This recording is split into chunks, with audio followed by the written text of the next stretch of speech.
যি ঘটিছিল সেই সকলোবোৰ আমি ভালদৰে জানিব লাগিব, সঁচাটো জানিব লাগিব।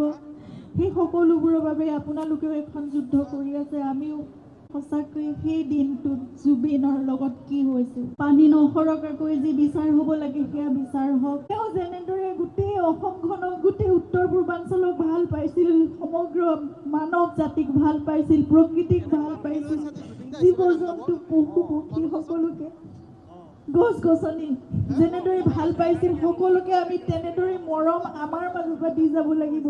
আমি ভাবিব লাগিব যে আজি এজন জুবিন নহয়, আমাৰ মাজত কোটি কোটি জীৱ। জুবিনৰ আমাৰ সকলোৰে আত্মাত জুবিন জীয়াই আছে আৰু সকলোতে জুবিনে আমাৰ আত্মাত তেতিয়া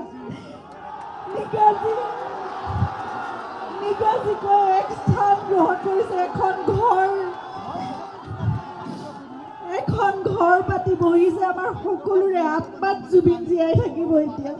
গতিকে জুবিনক ভাল পোৱা সকলোৰে মাজত, কোটি কোটি লোকৰ মাজত জুবিন জীয়াই থাকিব এতিয়া। গতিকে আমি জুবিনৰ প্ৰতিটো কাম আমি তেনেদৰে আগবঢ়াই নিম।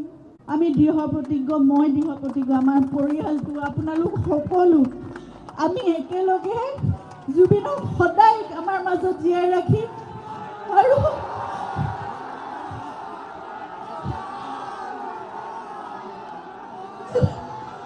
জুবিনে কৰিব বিচৰা সকলোবোৰ কাম আমি কৰি যাম।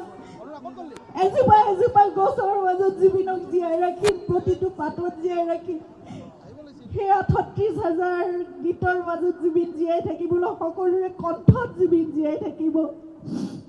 জুবিনৰ সকলোবোৰ গীত তেওঁ লিখা, তেওঁ কম্প'জ কৰা সকলোবোৰ গীত আমাৰ বহুত পলম হ'ল, কিন্তু এতিয়াৰ পৰা আমি চেষ্টা কৰিম যে সেই সকলোবোৰ যাতে আমি শৃংখলাবদ্ধভাৱে ৰাখি যাব পাৰোঁ আমাৰ ভৱিষ্যত প্ৰজন্মৰ বাবে।